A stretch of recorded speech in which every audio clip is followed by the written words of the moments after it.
episode of Chatty Broads with Bekah and Jess.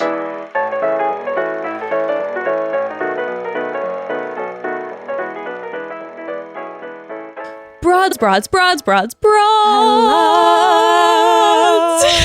Good morning, Broad family. We love you, Broad family. How are you? Jess, by the way, has been sent me a Ty Pennington an IG story the other day. Because I started following Ty Pennington, and he does not disappoint. He does not disappoint. He is such a daddy, and he also is posting from his home, and he's just, oh my gosh, it's just all the material that I need right now. Jess sent me a story where he's in a pottery studio, just working the wheel with the clay. I'm like, okay, thirst trap, Zaddy Pennington. Just thirst trap to the max. I also had a Broad shout out. I don't remember who it was. I laughed so hard in your giveaway for your upcoming clothing line. Oh. She tagged my name and Ty Pennington together. Since the bad mom thirst for Ty Pennington, I was laughing so hard. I was like, yes, Ty, notice me, Tyler. Whatever. Guys, wait. Okay, I feel like we've been utilizing this a little too often, but Jess, what if we get Ty Pennington on the show to talk about his time doing Extreme Home Makeover? I feel first of all, that's very plausible to do. Yeah, I feel like too.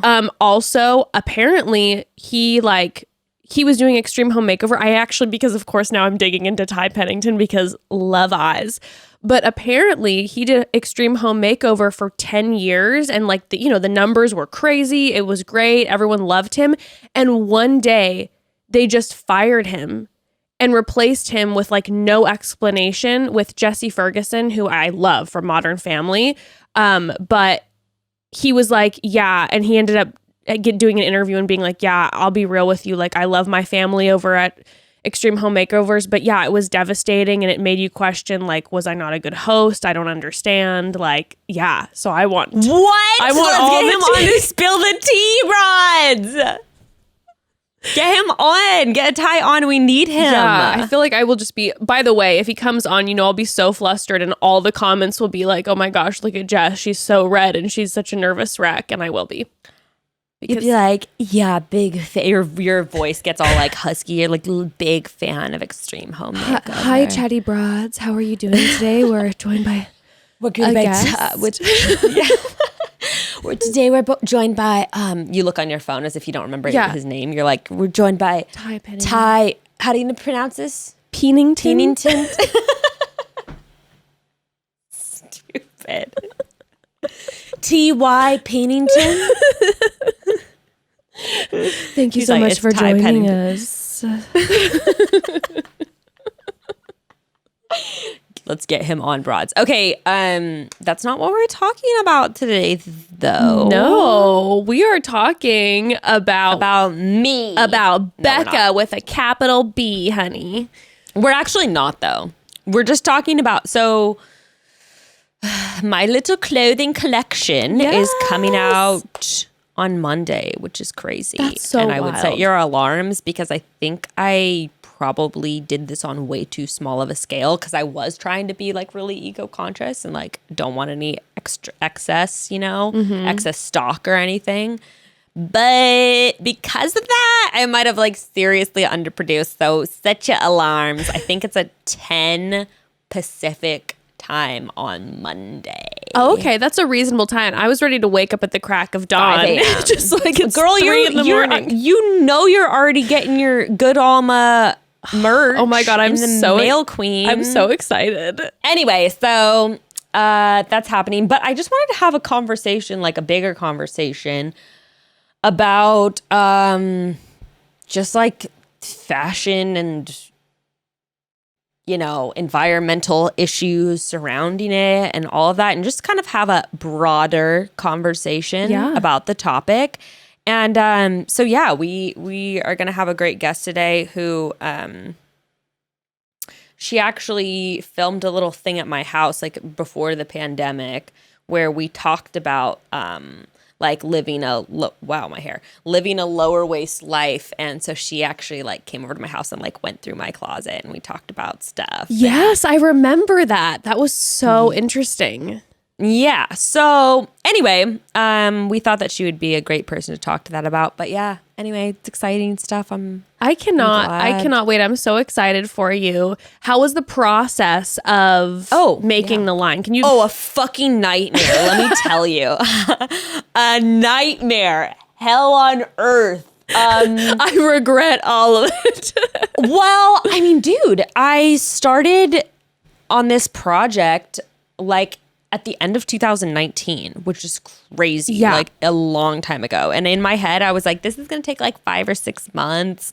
No, I mean, like life happened, but then also COVID, which, so everything's actually manufactured in Portugal because I'm partnering with a company on this that is based in the UK.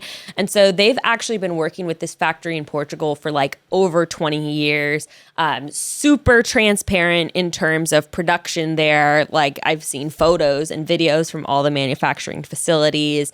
They have like third parties who go in and make sure that everything is super ethical, and not only ethical, but that it's like an enjoyable work environment, beautiful factories. Anyway, but with COVID, especially in Portugal too, there was like crazy shutdowns and then there would be reopenings and there would be shutdowns. And even just on the designing side, like I'm not a fashion designer. So like all the stuff was my ideas, but then I would like the company I'm working with, then they would like shoot me over like their ideas, and I'm like crazy picky and difficult to work with. We love that about you though, because that we're getting line a la Bekah. This is what Bekah.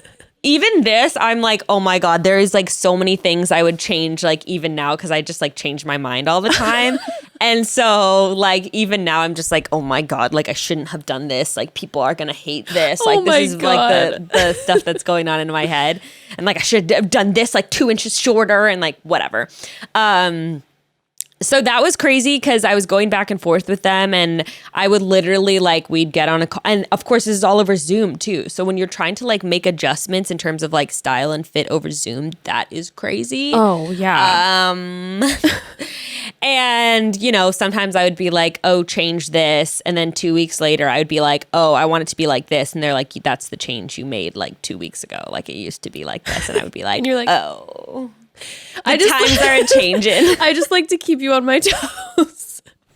I'm horrible to work with. I'm also the person when we're working on the website and I'm like, this needs to be adjusted like 2 centimeters up, and I want it to be more of an off-white instead of like a stark white. Like I'm just like, you are a surprising perfectionist because everything about you is very like you have like big weed energy, like where like in person you're very like, yeah, for sure. And like conversationally you're super, but what maybe the broads don't know is when it comes to business, you are very specific about. I am very particular. That's what I'm saying. You're very like, you're a perfectionist about like, I want it to be quality. I want it to be, these are like the morals that I want behind it. Like, I mean, like very much so.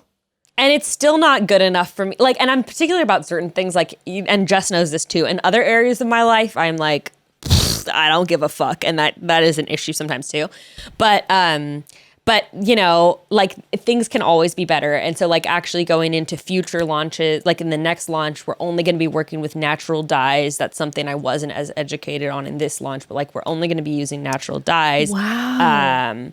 Yeah. So I'm going to make sure in the next launch, I'm going to try to make sure that everything is carbon neutral shipping, like really working on that. But I was super particular about like, no, all this packaging, I want to be compostable.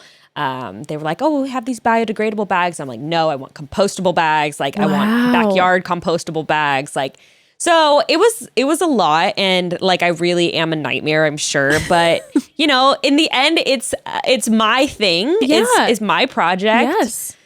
So it's been crazy, but it's also been really fun and a really cool creative outlet. I'm trying to think if there's anything else I want to say about it. But yeah, it's been fun. Oh my God, I can't wait to tell you though, Jess, about like I'm doing sketches right now for the next thing that I want to make. And I'm like so at the beginning stages, I'm literally just sketching right now. But what I want to do is I want to have like teas, like basically teas. I'm gonna do like, I think, astrology teas, like a tea for each member of the zodiac, and they're gonna be like, I'm sketching out like little drawings and symbols for each sign of the like zodiac. So it's gonna be like your art. Yeah, it's gonna be my art, I think, and I think it's gonna be embroidered. But I'm gonna have like little sketches of like sex positions and like animals and like and I'm like really, really excited. So oh my I'm God, like that sounds incredible. And okay.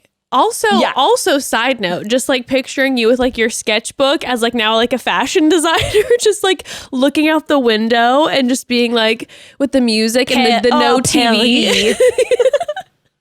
I love Paris. You're just looking out Vogue. You're just I'm Anne Hathaway. Yeah, I was gonna say just Miranda Priestley in the next room is just about to be wowed by all of your designs. That's so exciting, though. Oh my gosh, I can't wait. I'm having fun with it. So, and actually, like in the coming stuff that I do, it's still going to be like very exclusive and very small, but I want it to be like even more connected to my ethics, even more connected to me.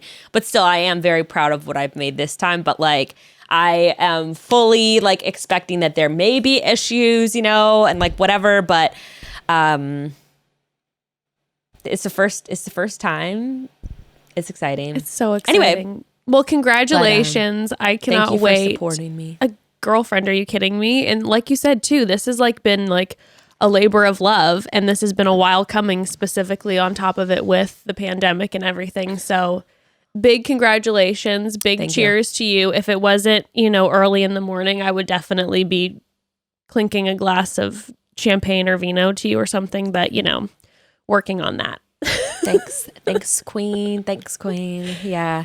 I mean, like, there's gonna be like some little kinks. Like, I'm still trying to figure out, you know, how to make like shipping costs cheaper because the company just like sprung on this shipping cost for consumers, and I'm like, no one is allowed to pay more than $5 and ship it. And then, you know, I'm like, I know that there's gonna be kinks, and I know that people will always be like disappointed about something, and I'm prepping myself for that. But this has been a labor of love, and I hope that everyone enjoys and loves it. As your friend, I will tell you this, you know, there's always someone who's disappointed with something, but I would imagine that the mass majority overall is so excited. And being your friend, having seen this from the sidelines, like, I know for a fact that you've given it your all and done everything that you can. So I think that it's extremely exciting and it's glorious, and I'm so proud of you, and I can't believe you have your own fashion line. That's very exciting.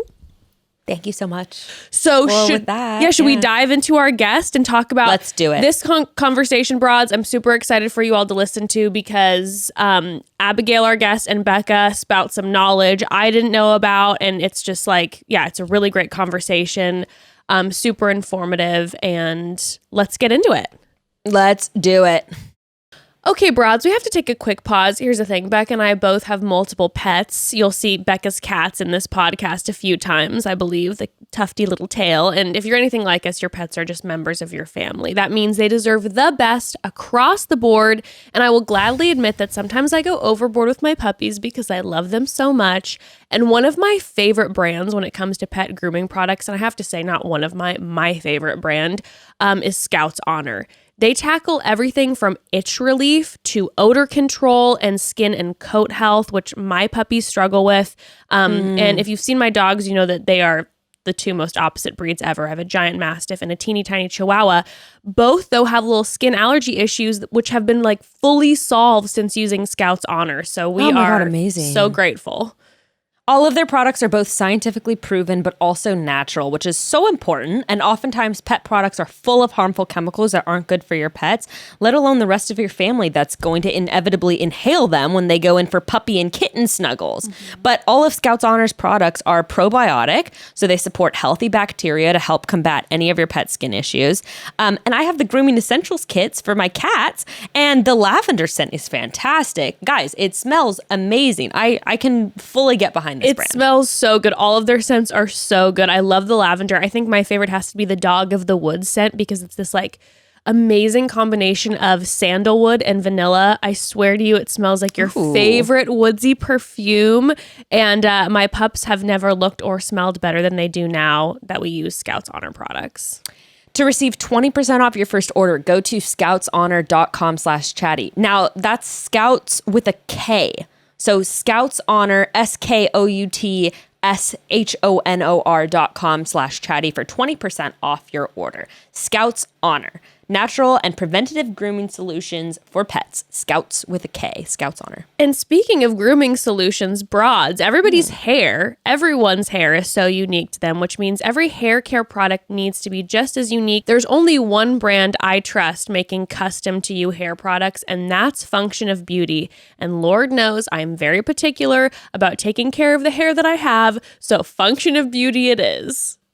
I swear to you guys, I have never loved my hair more than I do when I use Function of Beauty products. I just washed my hair with their shampoo the other day. It perfectly emphasizes my natural waves, keeps my locks super shiny and soft. Obviously, I look fantastic. All you have to do is take a quick online quiz. The team of Function of Beauty can learn about your hair type and your hair goals. You get to choose the fun parts like color and fragrance, and before you know it, your custom formula is delivered right to your front door. I love it because I can do no color, like you can do no dyes, and you can do no fragrance. That's so hard to find in stores. I feel like you can do no scent, no dyes, no nothing if you want, or you can do like tropical bright orange, like it's all customizable to what you want. All the options, in fact, so customizable. There are over 54 trillion with a T, different ingredient combinations. Okay, that's wild. I can't even wrap my brain around that. It doesn't get more custom than that. Plus, all of their products are vegan and cruelty-free, and they never use sulfates or parabens. You even have the option to easily customize your formula before each shipment, completely hassle-free. Never buy off the shelf. You're just going to be disappointed. Never do that again.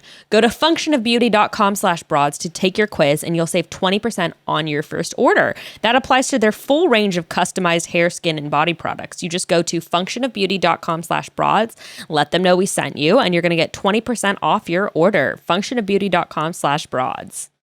Well, we're so excited to have this wonderful guest today. Yes. Who I have met before, kind of briefly, and I'm sure she can do a better intro for herself. But today we're joined by Abigail Chapin. Yes, thank you for coming, Abigail, our expert. Thank you so much for having me. I'm very honored to be here. So we actually first met through Sierra, who Jess and I had on the show a while ago. Love Sierra. Year and a half ago. The queen of delivering the goodies, too. Ever since she came on the show, every once in a while I'll get a package and I'll be like, damn it, Sierra. Shout out to Love Wild Design. Love Wild Designs. I'm going to shout her out, so I'm glad you are. Yes, she's my dear friend. And I'm here because I have a clothing store, and I'm sort of second generation. It was my mom's clothing store, and then my sister and I have recently taken it over. And I actually met Sierra first because she is a vendor that we sell at the store. It's a clothing store, but we have a small apothecary section, and we carry Love Wild, which we love. And then when we both had babies at the same time, we actually met each other because we lived around the corner from each other in the East Village in New York City. And then we ended up joining a mom's group that was, and we realized that we were neighbors. And so our daughters are very close friends, although we never get to see them because of the pandemic, but we do a lot of FaceTime play where they're just up in their rooms, like playing with each other on FaceTime. It's kind of a sad world that is old to these days. Really sad and tragic. cute. But the mom friends are so necessary. Okay, now I'm curious, Abigail, you own a clothing store. What we're going to be talking about today, I think, is fast fashion, more sustainable fashion. I want to talk a little bit about those buzzwords of like sustainable and all that. But like, how did you get into this whole world? Obviously, you've been involved a bit in that world since your mother owned the clothing store first, but maybe you can talk a little bit about that. Yeah, well, so I am a musician also. My sister and I have a band called the Chapin Sisters, and we spent our 20s touring. That was our main job. And then we both had kids. We both moved back to New York, and we were living in LA before. And we both have 5-year-old daughters. And when our mom was ready to retire, she had the store. It's named after us, Abigail, Rose, and Lily too. It was named after us when we were little kids. And she was going to sell the store. And because, she was like, I'm ready to just be a grandma. I can't handle the stress of, budgets and, when the economy's bad or we have a hurricane, like no one comes in. She was just stressed out, and she did not want to pivot to online sales, and she was just feeling done. And so she was thinking about selling it. And then Lily and I, we were like, had little babies and we were not touring. And so we just were like, okay, well, we could do this. Like, let's try it. We'll just, it can be our side job. And if there's 2 of us, it won't be full time. We can both do it part-time and we'll have employees. And then 4 years later, it's like definitely our full-time job. And it's really great. It's like, I didn't realize how much I would love having a clothing store. Like, I've always been into fashion. I spent a long time when I was touring as a stylist also on the side. And I still do that sometimes for, costumes and TV and commercials. So I've always had like a toe in fashion in some way. I had a handbag line for a while. I've always loved to make things. I've always loved textiles. I've always loved fashion. And my mom was really ahead of her time in the 80s when she opened the store. Her focus was on natural fibers. Now, I know you both are very young and weren't alive in the 80s, but I was. And just a little bit.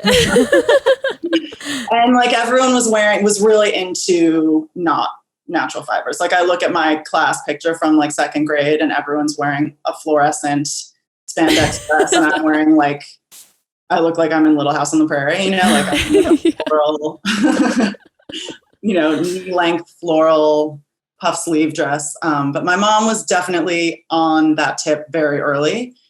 She'd come out of like a 70s craft background. And when she opened her store, that was kind of the aesthetic she was going for, and it created a community of people in our area. We live, I now live here too, right outside New York City. So it's about 30 miles from New York City, and there's a lot of artists, and it's not a super commuter town. It's like the train's on the other side of the river. So we have people who are artists who need access to the city. We have some commuters, but people who like go in and out of New York, but don't have to have the 9-to-5 grind. That's kind of the vibe of our community. So it turned out there was a lot of people looking for the clothes that she was finding. And when she was talking about closing, suddenly people were like, you could never close. I'll have to move if you close. Like this was, so we realized that there was like a real need for what she was doing in the community. So we took over and have just continued to grow. We recently moved to the slightly bigger town that's also very small next to the really tiny town she was in for 35 years. And we have just coupled with being in love with the aesthetics of the fashion and the feel of the clothes. Like, we're also very interested in the supply chain and the ethics. And you can come at it. We're going to start talking about fast fashion, but you can come at it from really any angle. Like, if you want to talk about feminism, if you want to talk about the environment, if you want to talk about child labor, if you want to, there's so many different ways that this impacts us. And as women, textiles are traditionally a women's craft. And that, I think, is why maybe one of the reasons that they're so undervalued in the world. Because, it's women, it's 80% women who are in this world from, obviously if you go into a store, it's usually often women. Yeah. And then also like all the way up the supply chain to the people who are weaving, knitting, spinning the yarn, doing all of those things, and certainly sewing the clothes. So so it's something that we think a lot about. Wow. Okay, so maybe we should start there talking about natural fibers and different types of fibers, because I feel like this is a really good like basic place to start. Sounds like you grew up being completely immersed in the world of of natural fibers, like you were saying. Can you talk a little bit about like what that is, and then why one would choose natural fibers over other fibers, and why I guess that's really important right now for the environment? Sure. Yeah. Well, so natural fibers are anything that grows, that comes from a plant or an animal. So like leather, it's a natural fiber, right? Wool comes from a sheep, that's a natural fiber. And then along the lines of wool are cashmere, Angora comes from a rabbit's. But then the sort of most common one would be cotton. And that's like what most of our t-shirts are made out of. And linen, that's like what your, I don't know, like grandma wears to the beach or something. Or like, I love linen. We wear it a lot. Love linen. I just think of if somebody really knows nothing, what they're seeing when they put linen. And then there's rayon, which is actually like derived from trees. Like so those are kind of your basic. There's cupro, which is another part of cotton. Those I would say are your basic. Am I missing anything? Those are your basic natural fibers, I think. I think like is Tencel technically a natural fiber? That's kind of popular right now. What is that? Yeah.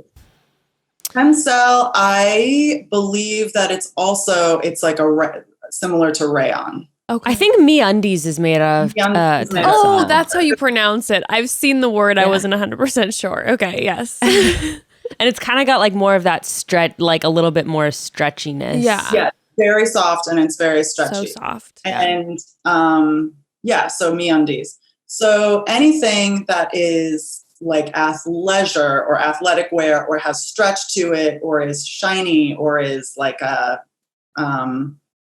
very lightweight tech fabric is going to be a non-natural fiber. And there's a lot of things that we need to be made out of that. Like you don't want to go like skiing wearing only cotton, sheepskin or cotton or something, something leather. But there is all of the things that are made out of a non-natural fiber are actually plastic, really. Plastic is made from oil. So it's like it's an oil and gas kind of pipeline. It comes directly from oil and then is made into plastic. And I've never understood that, by the way.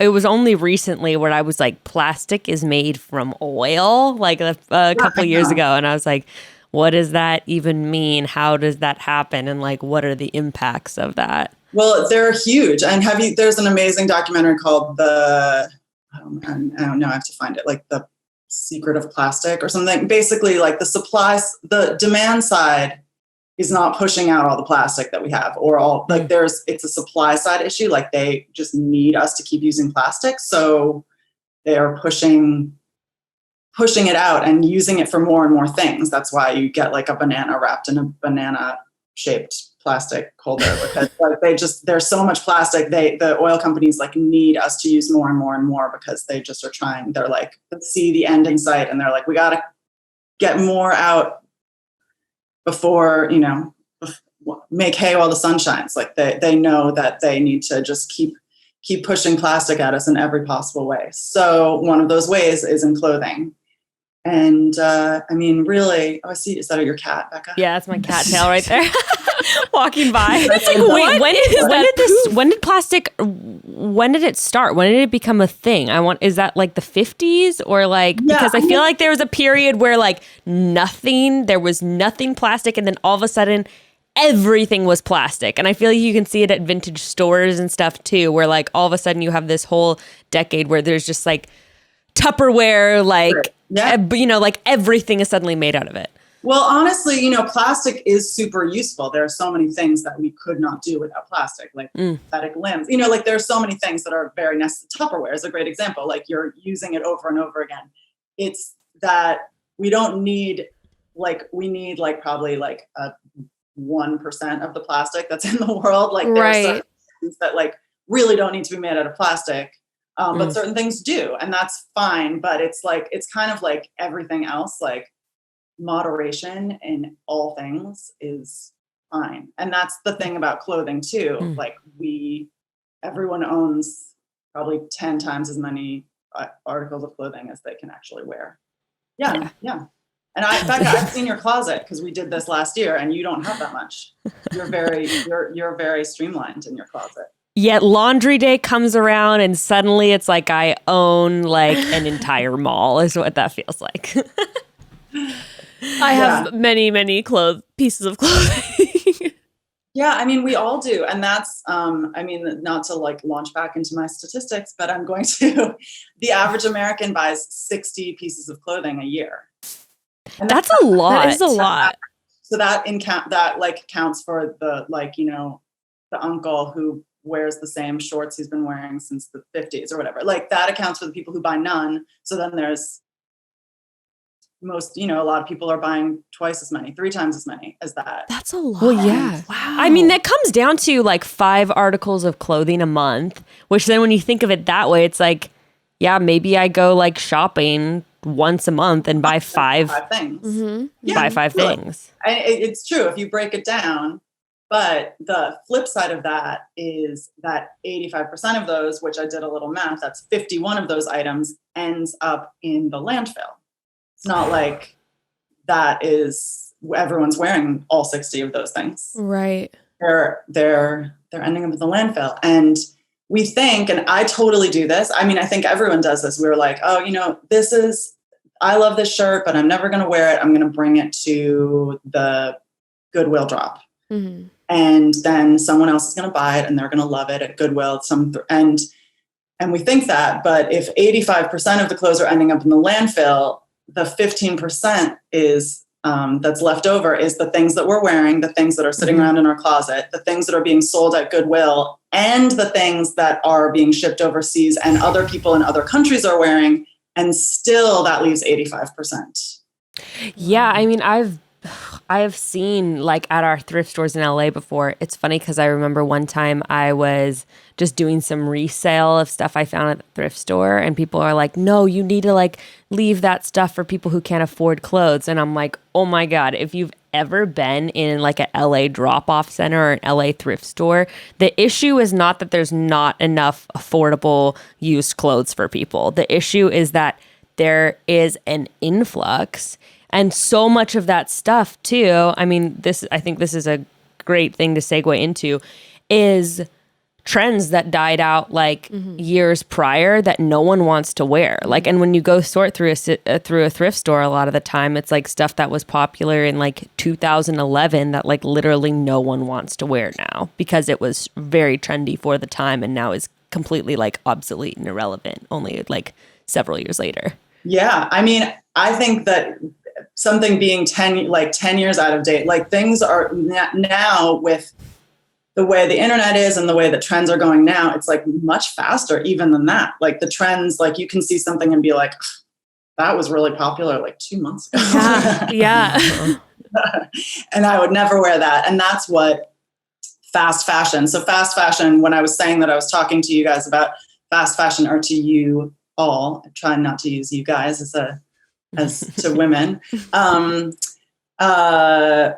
about fast fashion. A couple of my friends were asking, so what do you consider fast fashion? And fast fashion, I think we could say, is anything that is like a mall store, or there's a lot on the internet that are pushing out new clothes every 2 weeks. Like if you go to an H&M, probably not a lot of people are physically going to H&M's all the time right now, but I work in a store every day. So, I know some people are.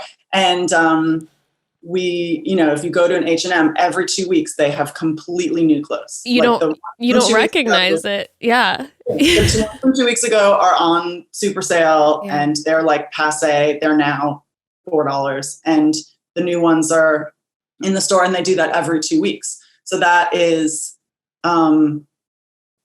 that is not sustainable. Like, and there's in every possible way that's not sustainable. It's not sustainable for the consumer to keep up with the trends, even if they wanted to, and even if they could spend the money every 2 weeks on new things.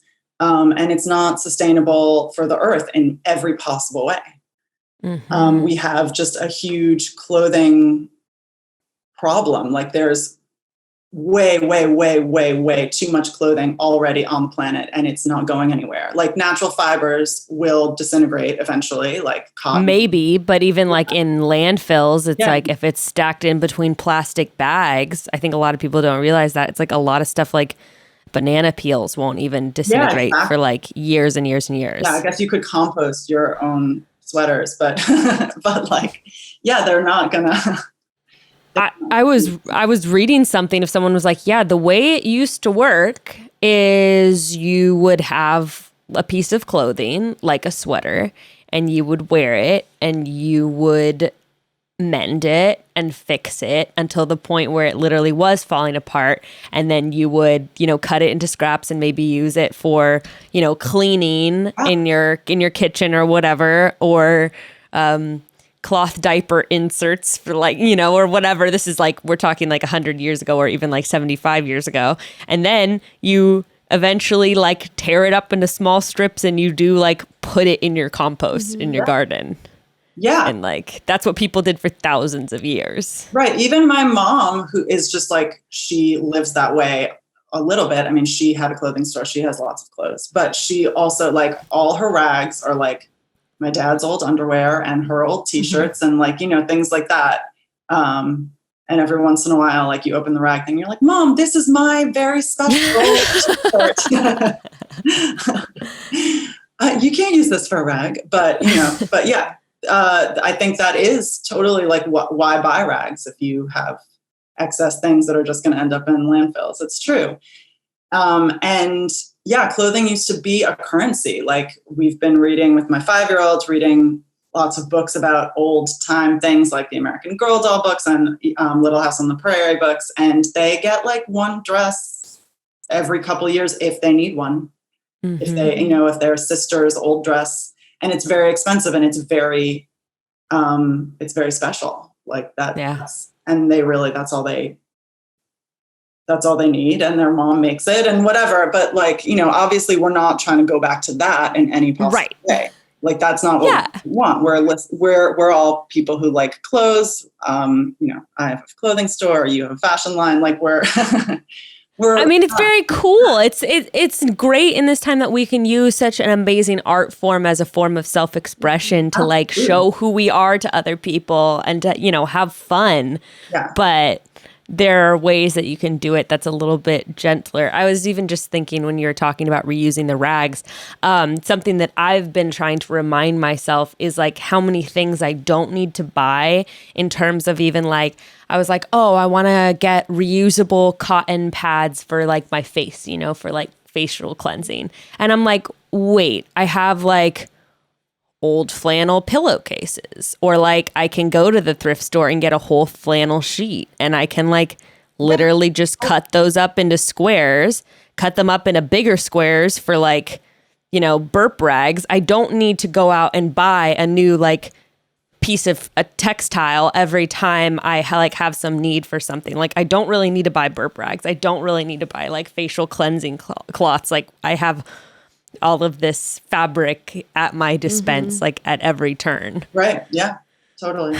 But it's like really hard to get out of that consumer mindset, which I think we should talk a little bit about that, where it's like we are, and I'm a part of it, you know, like me and Jess, we advertise on the podcast, like we do influencer work on Instagram. At every point now, we're being inundated with ads and telling us that we need to buy more things. And you own a clothing store, you know, it's something that we're all kind of a part of in one way or another. But how can you kind of approach like, I feel like that's the, you know, when we talk about reduce, reuse, recycle, that's like the first step, right? Is just like reduce. So we think a lot about like recycling our clothes, right? Like we're like, well, if I don't want this, someone else wants it. And maybe that's true. And there are definitely ways that we can recycle our clothes. Like if they're really special or really cool or like right on trend, even if they're not fancy, like, you know, Poshmark or Real, whatever, like you can sell your clothes again if there's a market for that. But that takes work, but it's also like totally, especially with clothes. Like, so my clothing store has high, you know, it's like a mix, but it has some higher end things that people are looking for and that people know that they last for a long time. So like if I ever want to go through my closet and sell things, it's mostly things from my store, and they're usually retain their value because people know the brand, and they know that it will last, and they still like the style 3 years later or whatever. But I think, the reduction, and I see this also in working in retail, is that people tend to, and it's just human nature, like it's not anyone's fault, but it's just human nature. They tend to think like, oh, well, I don't want to buy this one expensive item. Like I don't want to spend $200 on this one shirt because that's too much for me.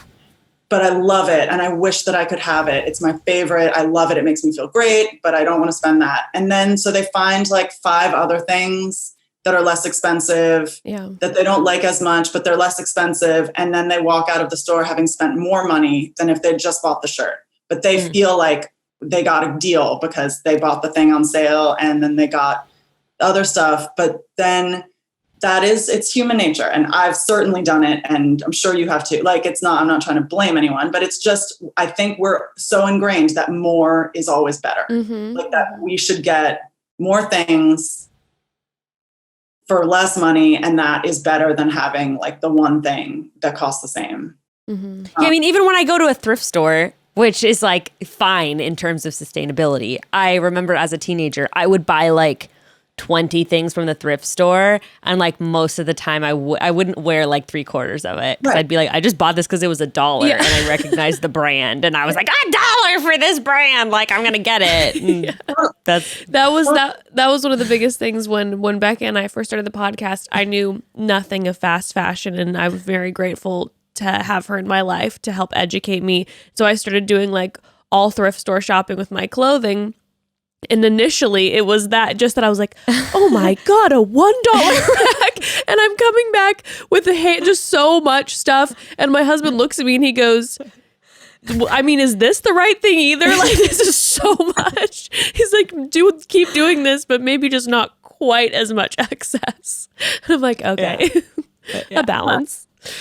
It's absolutely true. It's human nature. We're searching for like abundance, however we can get it. And that's just like, but it's definitely, I think the main thing that we all have to keep in mind is to just be thoughtful about our purchases. It's like the same way we have to do with food and anything else. Like, it's not to say like you can never buy something from Zara, but like, don't go to Zara and just buy everything that's on the sale rack because it's on sale. Like, just really be thoughtful. Like, will I wear this sweater? Like, do I love it? Does it make me feel good? Like, kind of Marie Kondo it before you buy it. And my sister's really good at this. She runs a store with me. Like when she's even, because, we own the store. So when things go on sale, sometimes I'm like, I can't believe this is on sale. It's so nice. 50% off. I should just take it home. But like, she's much more thoughtful. Like, does this fit into my wardrobe? Do I already have a brown sweater? Do I already have something that like, do I need this? Like, will I wear this? And so that's something that I am trying to implement in my own life. Cause I too am like a rampant thrift shopper. I love thrift stores and I love vintage clothes, and I love, like, I have way too many pairs of jeans and they're all vintage, but like and so I feel like great about buying them. But then it's like, how many pairs of jeans and now I'm like, I just want to wear sweatpants anyway.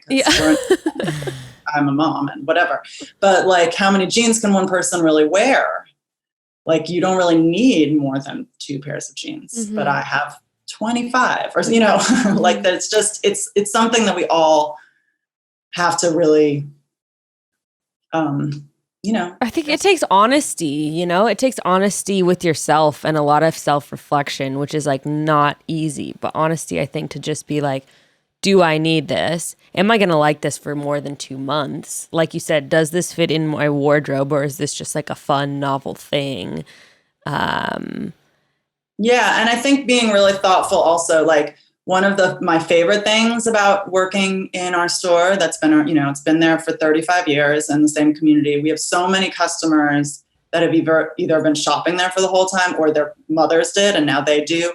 And they come in wearing something and they're like, I bought this here in 1991. I remember because I bought it to wear to my brother's wedding or whatever. Like, we have that customer, and all of our customers who have shopped with us for that long can come in and say like, this is my mother's sweater and I still wear it. Like one of our employees has been wearing all of her mother shopped in the store. And she now is wearing all of her mom's clothes from the store. And like, then the other customers will be like, I have that sweater too. And it's like from 20 years ago. And the fact that they last, they still look good. They were probably a splurge. It was not a cheap sweater, but they are like, that's, I think, a real testament to like what slow fashion is, right? Like it's something that 30 years later, your daughter is going to be like, this is really nice. And it still looks amazing. And I'm so glad you kept this. And even being able to pass that down to your child. Like I'm thinking about all the things that I used to purchase when I was just like consuming fast fashion like nobody's business. None of it is sustained that I can give to my daughter when she's 18. Like, and I think about some of the things that my mom had that were, that she put maybe a little more like money into in the moment, or that were made well. And now I have them and they're so special. It's like, even just thinking about that for the future with my kiddo. Yeah. I mean, there was no fast fashion, right? Like like when our parents were young, or even like in the 80s, like the fast fashion of the time was not fashion. Like there was like Walmart but that stuff was like workwear. But now fast fashion has made it so that like, they're just like stealing the looks from small designers or like top end designers. Okay, broads, let's take one more quick pause. Instead of business in front, party in the back, the past 12 months have brought us a new unexpected combo: business on top and very, very, very comfy on the bottom. If you're on a Zoom call like I am currently right now, there's 100% chance that from the waist down, I'm still in whatever I was wearing last night, aka this. Hello, YouTubers. Yes, queen. Listen, I'm all about the business, baby. Maybe up top, a blazer, perhaps a full face of makeup, and now definitely some polished fine jewelry pieces from Mejuri. I love Mejuri. You don't have to be uncomfortable to look professional, people. Mejuri is the one brand we've got on pretty much no matter what. They make fine jewelry that works for every day, regardless of the dress code. The pieces are all handcrafted, ethically sourced, fairly priced, and because the gold pieces are made with 14 karat gold, no green fingers. And the styles are so cute, you guys. So cute. They're so good. And not only are they using 14 karat gold, all of their materials are top notch. Everything from sterling silver to pearls and yes, even diamonds. Every piece. And Mejuri is the perfect mix of timeless and modern, making their pieces. You never have to take them off. They're perfect. Like you said, they're like, if you go through that website, you're going to find so many options of so many amazing things that you'll love. Mejuri launches new products every Monday, and no matter what your personal style is, there's something for everyone. Like you were saying, Bekah, I never take mine off. Like I have Mejuri on at some point, either in my ears or on my fingers 24/7. Yeah. Oh, yeah. Mejuri makes it super easy to build your everyday fine jewelry wardrobe with free shipping on all US and Canadian orders, plus easy returns, and you get a 2-year warranty on every piece. It's great. Visit mejuri.com/chatty for 10% off your order. That's Mejuri, MEJURI. We say that very fancy, but MEJURI.com/chatty. You're going to get 10% off your first order. Broads, I can't be the only one who has had some form of don't forget to make a doctor's appointment scribbled on my to-do list for almost 8 months straight. I mean, at this point, it's really just a formality. We all know I have no intention of actually making the appointment, even though I should. Don't ask me why, but scheduling doctor's appointments tends to feel like a Mount Everest-sized task for me. But thank God for PLUSH CARE now. Now I can schedule and see a doctor virtually, completely hassle-free. PLUSH CARE is so much simpler than going to a doctor's office in person, and so much less anxiety-inducing than self-diagnosing on WebMD. That never ends well. No. If you're a Googler like me, you know what a rabbit hole that it is. But no more. All you have to do is pick a time that works for you, and you can book your digital appointment right from your computer. You can be diagnosed, treated, and even prescribed medicine in just minutes. I have to tell a little personal anecdote. Please. This is just something that comes with working with kids. Pink eye. Yeah. I don't want to, I know when I have pink eye, you got to get a prescription for it. I don't want to have to make an appointment that I probably won't be able to get in for 3 days and drive to the doctor's office. Something like Plush Care, perfect for that situation, and so many more. That's just something that I know has been so convenient for me. All I was thinking about is Ember being little or having multiple children and being like the amount of the hassle and how difficult it is to like put everyone in the car and sit and wait in the waiting room when the kids are running around like crazy, and like especially in the current times, having the option of Plush Care is huge. I know putting my health first should be a priority, but now with Plush Care, it can be a priority, okay? Plush Care even accepts insurance and is available in all 50 states. I was nervous seeing a doctor digitally, but those nerves were instantly gone once the appointment started. You can tell the doctors on Plush Care really care, and the appointment was no different than an in-person appointment. It was just more convenient. Plush Care makes it easier than ever to take care of yourself inside and out. Start your membership today. Go to plushcare.com/chatty to start your free 30-day trial. That's plushcare.com/chatty for a free 30-day trial. plushcare.com/chatty. You know what the great thing is too? This is like a really quick caveat. The great thing too about natural fibers that I found out with kids' clothes and my own clothes is that you have the ability to dye them. Yeah. And so this is an issue that I've had with my clothes in terms of keeping things a long time, is just that I spill shit on my clothes like all the time. And same with my kids, where it's like, I've been able to get really honest with donating, and especially because like my mom used to work at volunteer at a thrift store for a while. And my mom was like, you wouldn't believe the shit that people drop off at the thrift store. Like just thinking that someone's going to want your period stained sweatpants that are like frayed and pilling all over the place. Like I think people oftentimes are, what do they call it? They call it like wishful donating, or there's like a term for it where you think like, I'm not throwing this away.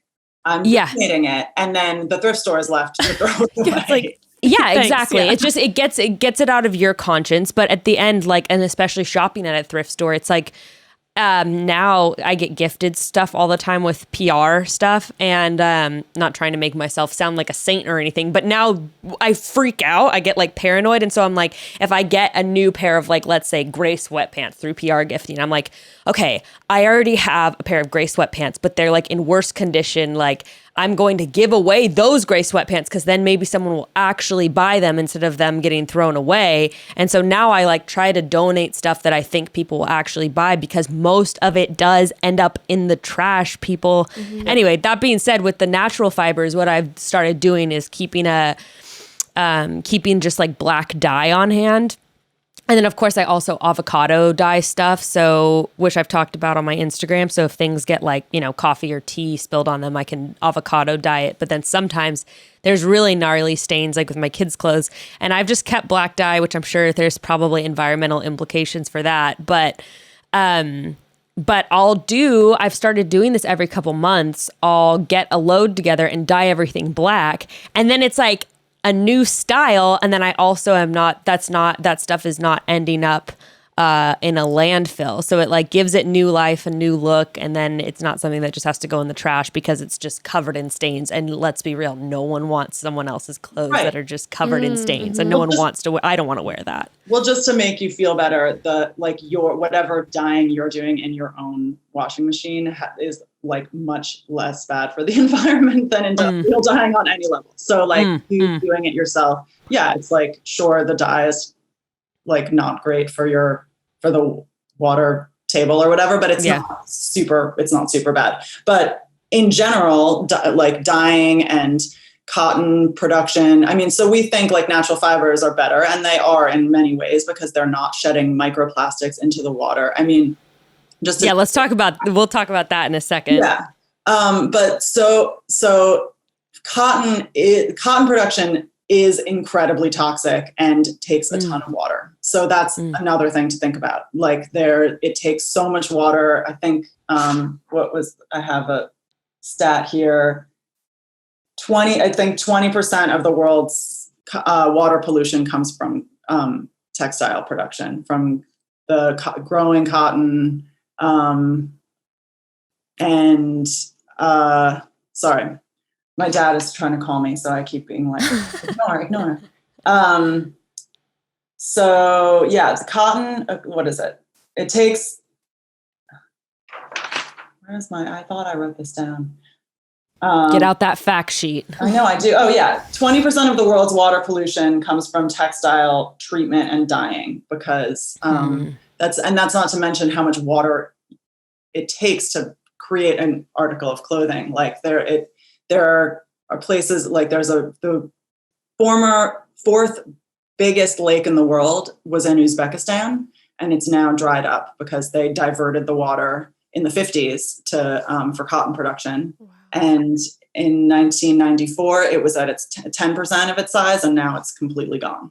Wow. Because it just takes a ton of water to grow cotton. And then a lot of it, if it's not organic, is like treated with like heavily with pesticides and chemicals. And that is, really, really bad for the people who live nearby because it's like totally destroying their water supply. If there is in fact water. So it's not without consequence to buy natural fibers too. Like it's just a supply problem. Like there's just too much in every way. So, like a little bit of cotton is great, but throwing away 85% of it is not great. And yeah. So how do you deal with that? How do you deal with like the ethics of that as a clothing store owner, or like me as someone who's making clothing? How does one grapple with that kind of responsibility?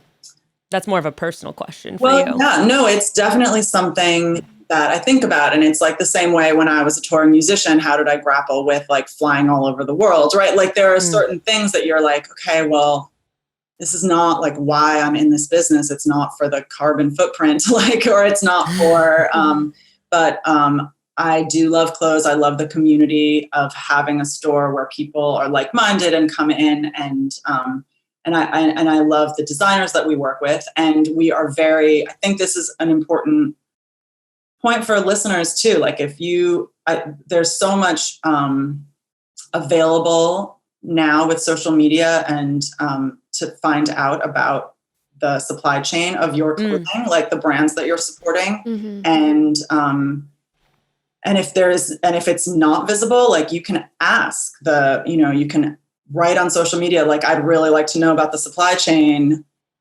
XY company. And the more people ask, the more they're going to be transparent about it. Like, and the more transparent companies are, the more they want to be ethical, because like no one wants to think like, oh, like a child getting paid slave wages made my shirt. Like people want to be ethical. I think it's like the same way we do with food. Like the only way that things like this can happen is if we sort of turn a blind eye. Like we don't want to see what we don't want to see.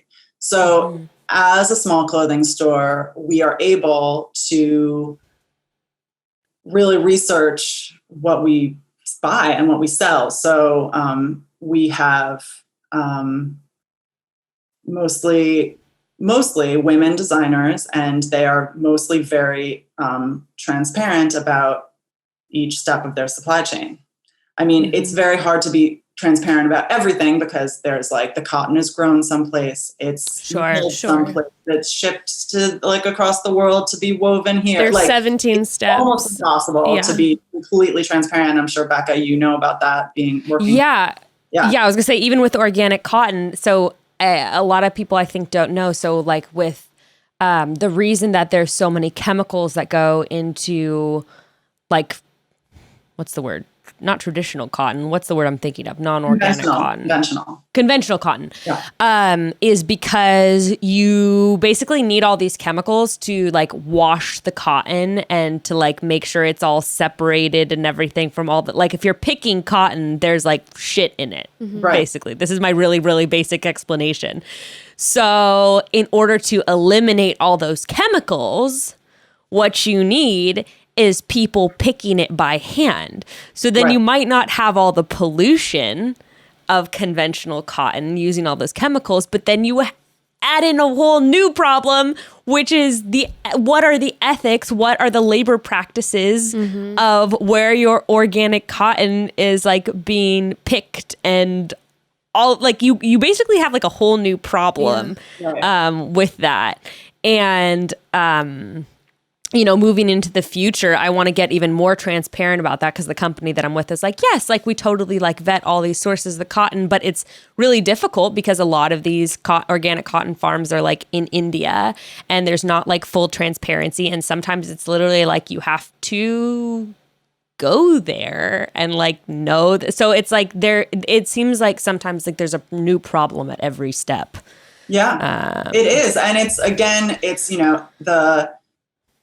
the textile industry is 80% women, and like the cheaper it is, the more likely it is that there's also children in these, in the supply chain somewhere. So yeah, whether picking the cotton or milling the cotton or knitting, weaving, whatever. If it's a t-shirt, it's knit, and if it's like jeans, it's woven. And so one thing that I think, I heard someone on the radio mention this, and I think that this is really actually interesting. Like, we don't learn home ec anymore in school, right? Like, no one learns. It used to be something that everyone learned, especially, I guess, all girls learned, right? Like to sew a man's shirt and a pair of pajamas and a nightgown or whatever. Like, everyone learned that in school. Now we don't know that. So most people don't know how to sew or knit or, and these things are having like a little resurgence on the internet. Like, people are really into sewing and knitting, which is great. But if you sewed a garment yourself, like if you sewed a pair of jeans, you would realize like, this is actually a very skilled job. Like, it takes I'm a good sewer. Like, I grew up sewing. I love knitting, but those things, they're skilled. Like, I don't think I could go into a factory in Bangladesh and just sew a pair of jeans like the way that the workers there do, that it's a really skilled job. And if you imagine that the final retail price of some of these items is like $9.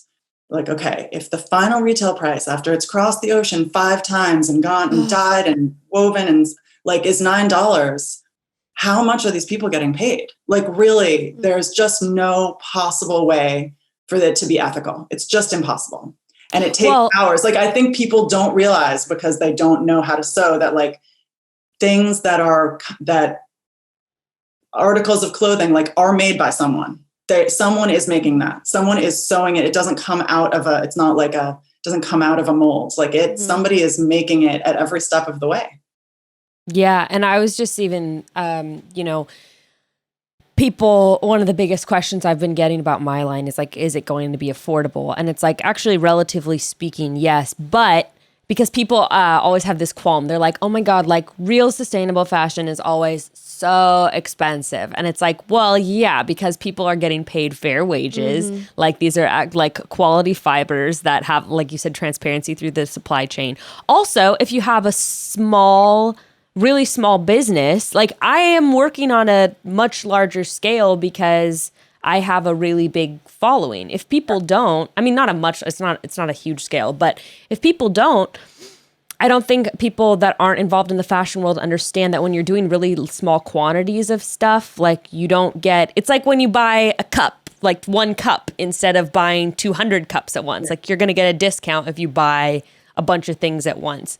So anyway, I get to sell things at a lower cost because I have the privilege of being able to make larger quantities, which makes it cheaper. Like, if I was to have to doing direct to consumer, so there's not like a middleman selling to stores, right? So that's another step. Yes, exactly. And then also just like what I was saying is like, don't get upset. I was saying this on my Instagram the other day, is like, don't get upset at like small businesses for not making stuff that you feel is affordable. I understand for some people it's like truly not affordable. Like, they can't spend $300 on like this hand woven organic cotton sweater.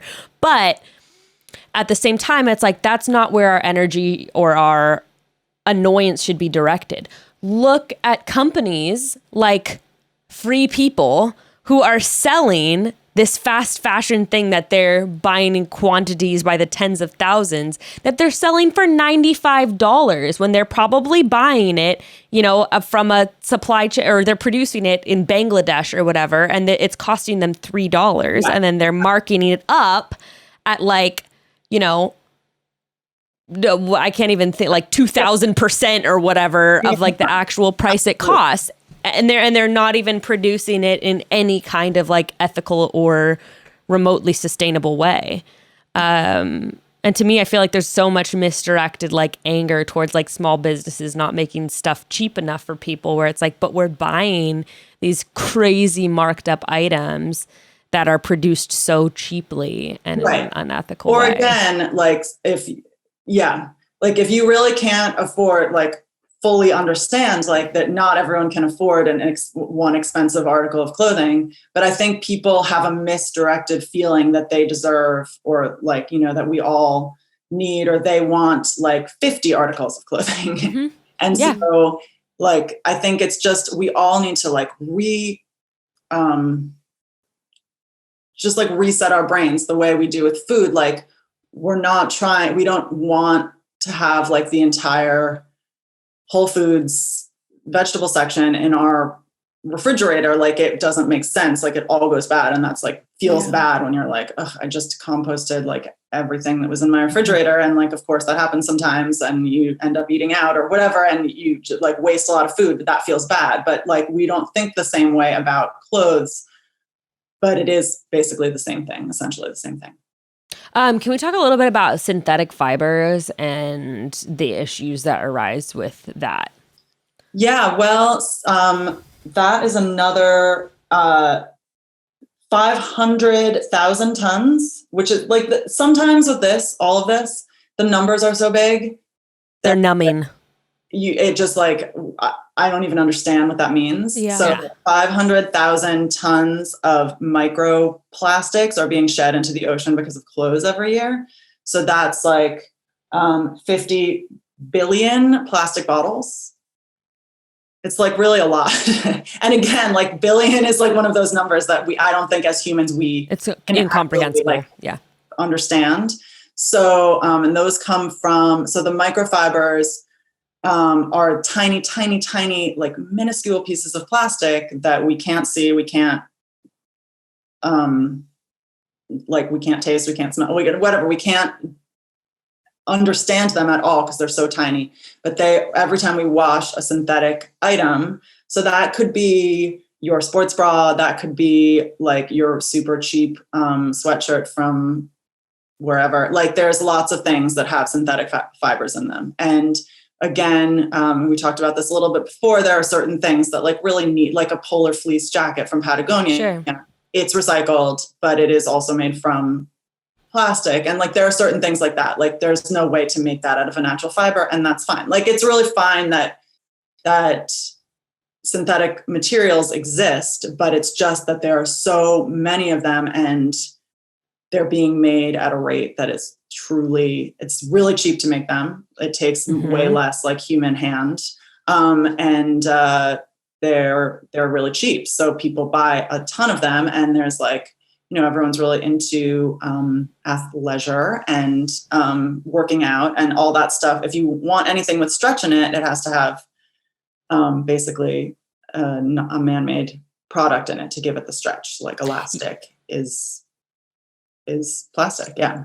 Yeah. And also I've realized that because plastic fibers are so cheap, like one of the cheapest ways to make a t-shirt is using a blend. And you see this all the time in t-shirts, especially like, like a free t-shirt you'd get at some event or something, which can we please stop doing that? Yeah. Can we please stop making like stupid t-shirts with like no one will ever graphic. Like honestly, really no one wants that t-shirt at a thrift store. But I want a t-shirt from my dentist. Like I love wearing it out. I thought, why is this a thing? Oh my God, it makes me so mad. But that is super cheap, but that's something like it's literally just because it's cheap. You can make a t-shirt out of cotton, or you can make it a poly blend and you can make it an even cheaper t-shirt. And then when I was listening to some podcast, and the issue is that like a natural fiber will eventually break down, like in, you know, it'll eventually degrade. I mean, everything will. Ooh, this is a whole other conversation about like what biodegradable means, but biodegradable, by the way, I think is like the worst term ever, because basically it means that like this thing will eventually degrade and break down, which like, but there's there's no everything will eventually break down. So do brands then just put that on everything for the most part to be able to, the sneaky business? Because something called greenwashing. I mean, like if something's biodegradable, like, yeah, of course there's like varying degrees, but like biodegradable, like is not biodegradable. Right. But then there's like you know, conventional plastic, not biodegradable. Yeah. But then there's like biodegradable versus compostable trash bags, for instance. And like biodegradable can often be like a really tricky term, because like biodegradable, sometimes it'll take things like 30 years to like biodegrade, or like 50 years versus like if something is, especially something that's like certified home compostable, means that it can break down like within a year, like in your backyard or something. I mean, I'm making this super basic and like really like washing over stuff. This is not like technical by any means, but biodegradable, I always am like, okay. But where was I going with that? Oh, the issue is that like when you have the blends, they can't be recycled, which like plastic recycling is oftentimes kind of hopeless, but then they also take a really long time to break down. Mm-hmm. So like sometimes if something's like a fully plastic fiber, like jacket or something, it can sometimes be recycled into like something different. But then that can create kitty cat. But sometimes that can create like a whole other issue in terms of like emissions and everything. Anyway, point being, like blends can sometimes be even worse from what I've heard than like a just straight up natural fiber or straight up synthetic fiber. Yeah, that's probably true. I mean, there's a lot of like vintage, like classic vintage t-shirts and sweatshirts from the 60s, 70s, 80s that are a blend, like a poly cotton blend. Mm-hmm.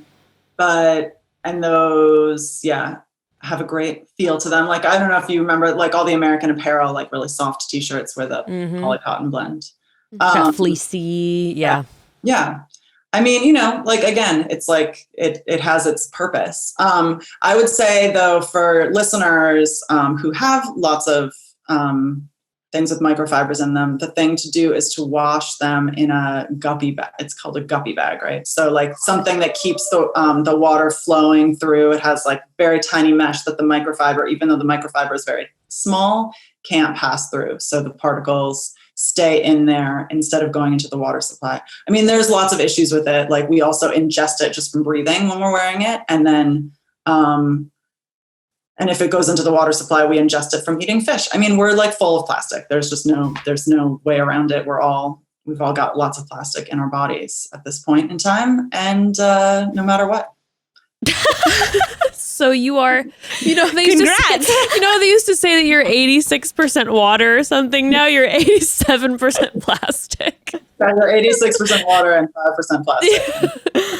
Oh my God. Well, and I had a lot of people ask, like, during the creation of my line, like, why aren't you using like recycled? Like all these brands do stuff with like recycled water bottles or whatever. Right. And in some cases, like we advertise for why can't I think of what's called? Like Rothy's that makes like recycled plastic shoes.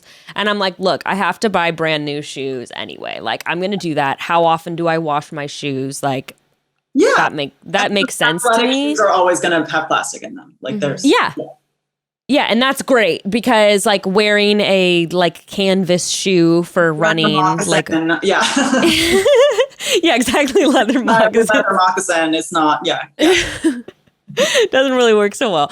But so like that kind of thing makes sense to me. And how often do you wash your shoes? Not that often. But then like, I don't know. I always take a step back and I'm like, is this greenwashing? Like how much carbon emissions and like how much manufacturing has to go into recycling plastic bottles in order to use for these synthetic fibers. How many people are actually going to use like a guppy bag or some sort of catcher, like when they're washing their synthetic fibers? Like, to me, it becomes like a lot more complicated and a lot more tricky and sometimes a lot more wishful thinking just for me personally. And I'm like, I don't really want to make clothes with synthetic fibers. And I question the sustainability of like it. The message to me that it sends, I guess is a little more conceptual, is that like, it's okay to use like plastic water bottles and all this plastic stuff because like we can recycle it and make yoga pants all out of it. Right. And I think that really like is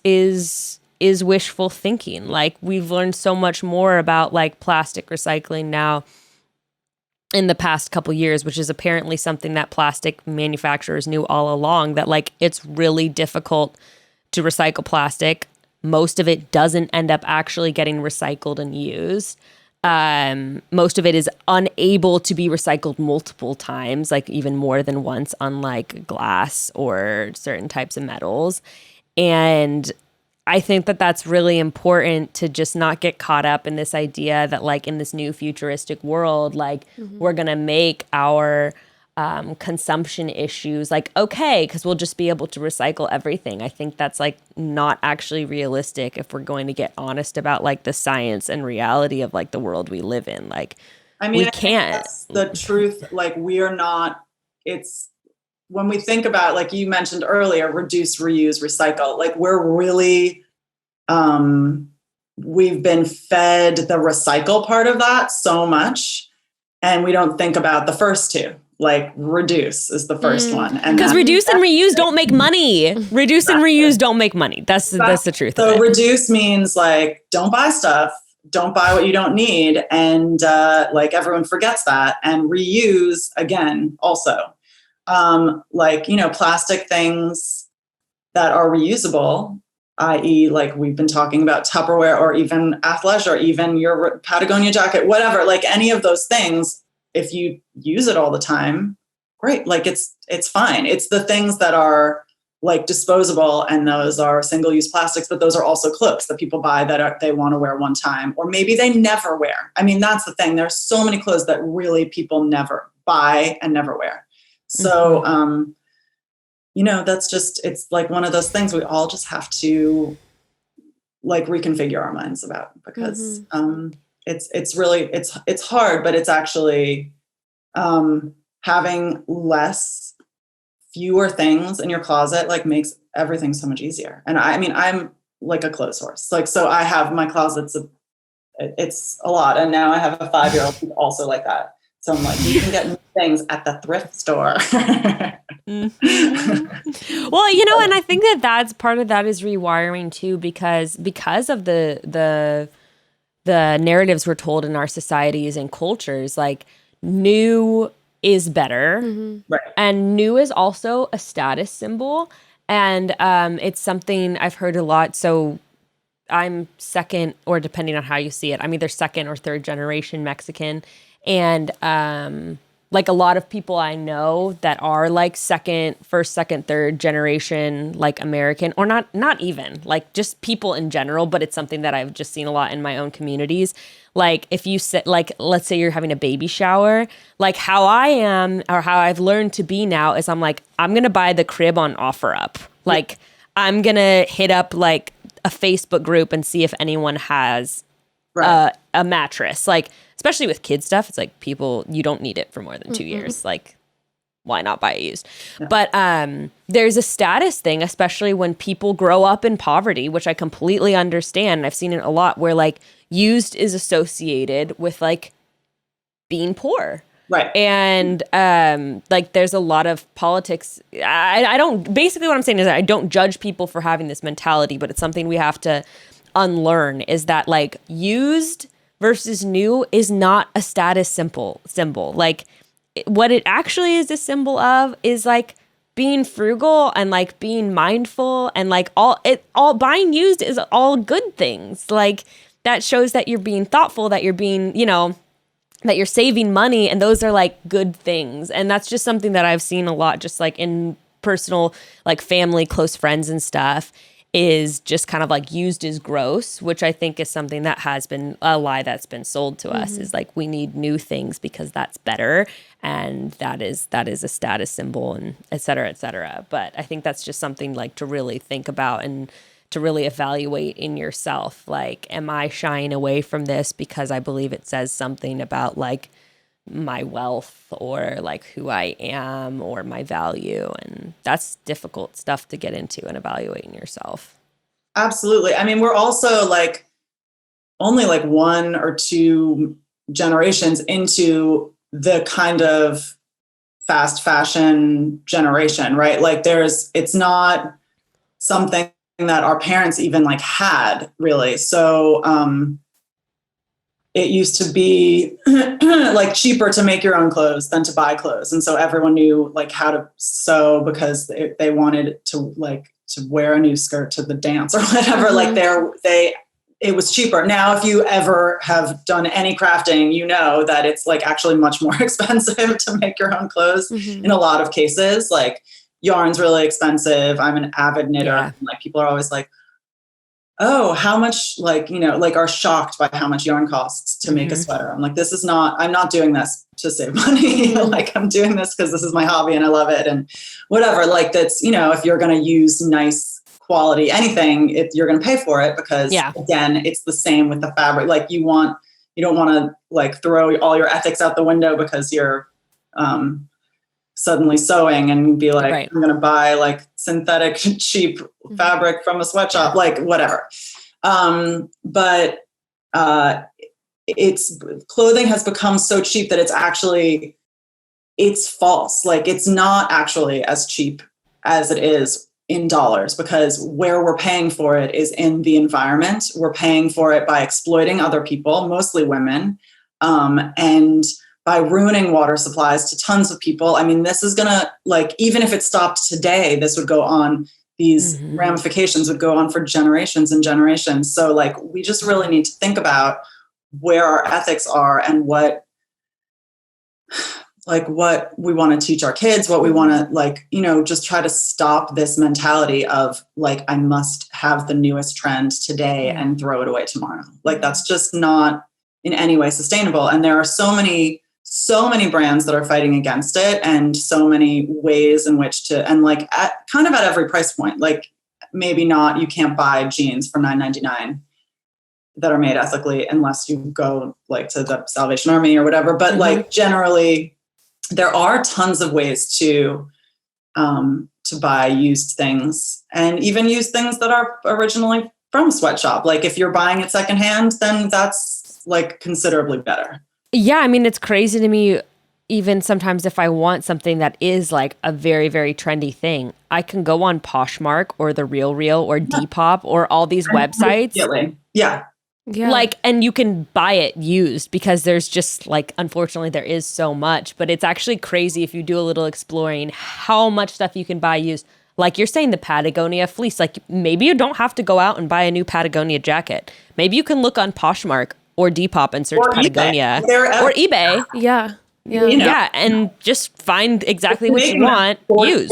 Yeah, and then if you are in a big city, like my goodness, I mean, you like you were saying you were from LA, like you go into any store here, into any like secondhand store, and it's like Buffalo Exchange, like, Crossroads. Whatever, it's just like, oh my goodness, it's wild. People whose stuff, you know, they still have the tags on it because people maybe like, you know, weren't that size anymore, or they got it as a gift, or they bought it for, you know, exchange or return policies are 10 days and you didn't get back in time. Like I've been there and have resold stuff like that. There's just so many options, and I think because it is so awesome, we live in the age of the internet and all of that, it just takes like a couple moments to do like a quick search, to figure out where stuff is from, to find stuff that's secondhand. You really don't have to have like go into that much inconvenience to put a little bit more thought and mindfulness behind the things that you're purchasing. I think that's the main thing, is that just being thoughtful a little bit goes such a long way. Just to be like, do I love this? Do I need this? Am I buying this to fill some other hole because like I'm like hungry or sad or whatever, like thinking of something else? Like, am I buying this because I really think that I need to want to wear it? Like, I think that when people are in the store and they're like, I'm not changing back into my other pants because I love these so much, I'm going to wear them home. Like, you know, that's like something that most likely they really love. And that's like a good feeling, you know, like it's a really good feeling to be like, I bought these here 5 years later, I'm still wearing them every day. Like, that's really amazing. And that's like, there's nothing wrong with consumerism, like in that way, like in a way where you're thoughtful, you buy something, you use it a lot. Like that's really wonderful. And, yeah. And I'm as a clothing store owner who sells mostly new clothes, like we have a little small vintage section that I'm always sort of refilling. And cause I'm like an avid vintage shopper myself. So when I find good things, I sometimes put them in the store, and that's been taking off lately. And I have a new little vintage drop that's going up the day this podcast goes out. So if anyone wants that out, it'll be on our website. But there's, you know, like it's hard. Like it is an ethical struggle that we have as clothing manufacturers and sellers. Like, is this, you know, it's not like we're feeding people. Like, it's not like people need clothes, right? But people want clothes, and people want to feel beautiful, and people want to have special things that, and I do think for women specifically, although we do have some men customers and some people who don't identify just as women, but that there is something about how we present ourselves and how we dress that is very important. And it's also like, I think, kind of misogynistic to be like, clothes are stupid and don't matter. Like that's not true. And I think that it is something that matters, and it matters and it matters to the people that it matters to, and that's enough. But like, we also can be thoughtful about how we dress ourselves and not exploit other women and our, you know, Mother Earth while we do it, you know. Yeah. Well, this was a great conversation. Thank you so much for joining us. Can you also please plug your shop and any socials and anywhere that we can find you or the things that you sell? Yes, my store is called Abigail Rose and Lily 2, and the Instagram is Abigail Rose and Lily 2, and our website is abigailrosestore.com. And my band, we didn't really talk about that, but we're called the Chapin Sisters, and you can find us Chapin Sisters and the chapinsisters.com. Amazing. And Broads, that'll be in the episode notes, so it's easily accessible for everyone. And then also, like you said, too, there's that new section coming out with your store when this episode drops. Yes. So we'll include that as well. Awesome. Fantastic. Yeah. Thank you so much. Thank you. It's a pleasure. And with that, Broads, chat soon? Chat soon.